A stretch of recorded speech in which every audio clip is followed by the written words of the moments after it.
Hey guys, good morning. So today I wanted to talk to you about garden maintenance during the summer months. So there are two things I do regularly in the garden. One, mowing the lawn, and two, mulching.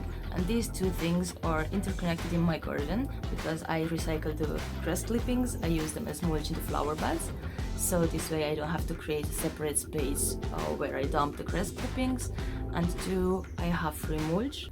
The grass slowly breaks down in the soil, so it becomes part of the earth, and it improves a lot the soil texture. I have really hard and compact soil in my garden, so this helps a lot, and also fertilizes the garden a little bit and suppresses weeds, so it has so many benefits. It's incredible. Enjoy.